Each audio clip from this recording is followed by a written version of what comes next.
Welcome to another Buckskins and Bows. In the morning, I'm going out on another primitive hunt, another self-bow hunt. Why don't you come along with me? The sun is coming up fast. It's getting light, so we better get moving. Let's sit here for a bit. This has been a pretty good spot in the past. Sit here for a little bit and see if anything comes by.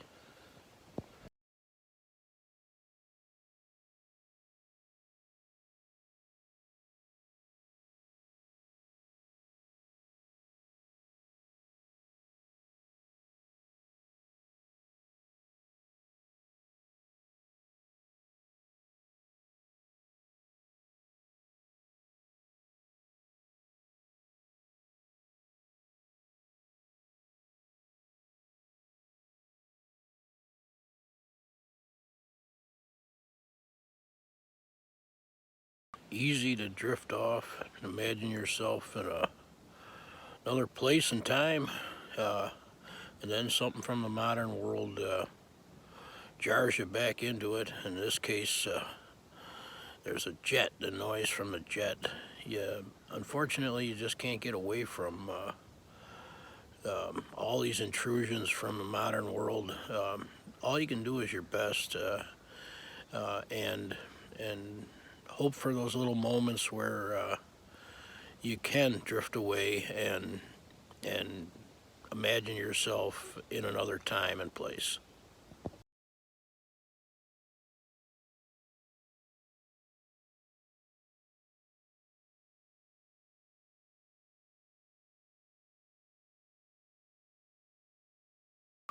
On a slow morning like this, where you're not seeing much game, I have to remind myself that all it's going to take is one deer, and the whole day's going to change around. So let's sit a little longer.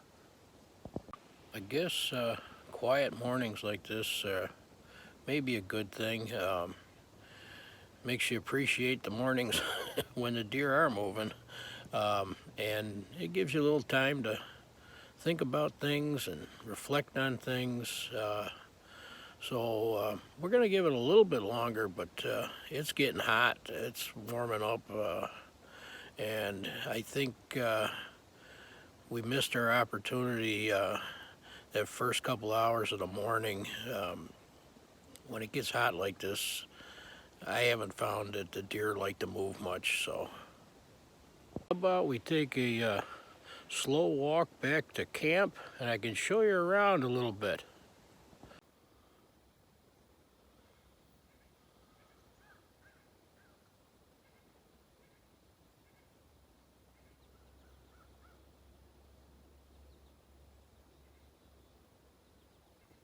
Seem to have more and more of this wild rose coming up, and boy, this stuff can get nasty.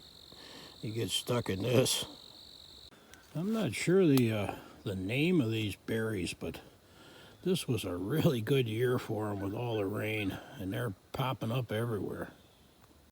I don't know the name of these berries either, but they seem to attract the grouse. I see a lot of grouse in here. I don't know whether it's the berries or the thick cover that attracts them.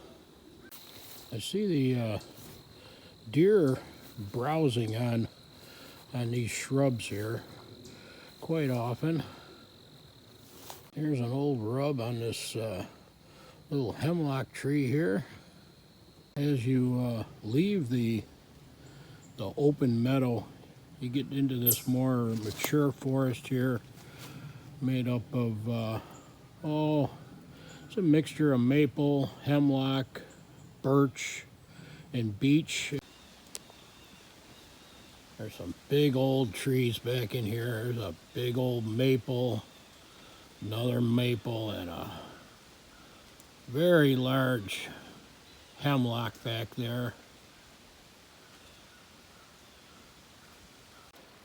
This small little creek here that you see at the bottom of this ravine flows through the property.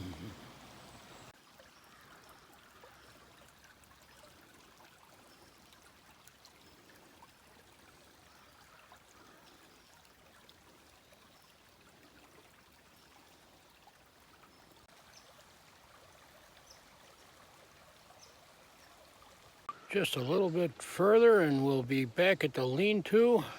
Here's the lean-to. Why don't we sit for a bit?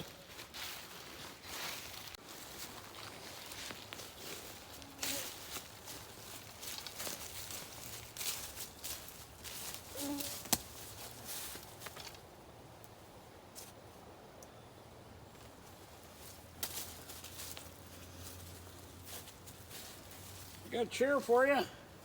A chair? Here you go.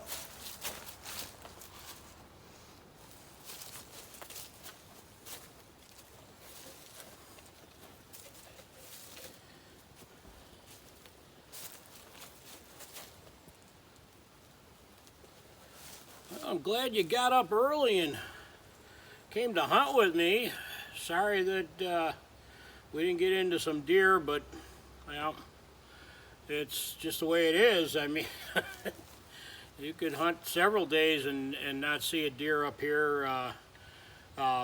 And I guess in reality, it's not all about seeing deer and killing deer.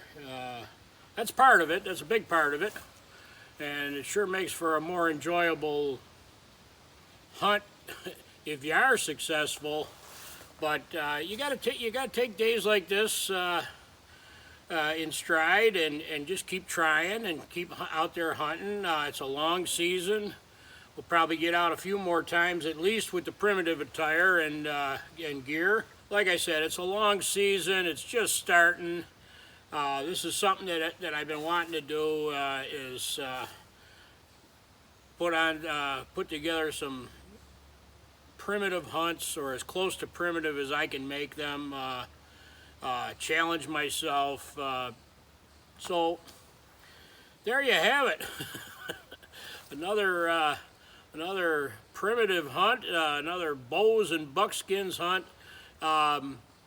You know, it's pretty warm out, and I was thinking that with the deer not moving, maybe we'd go to Plan B and do a little fishing.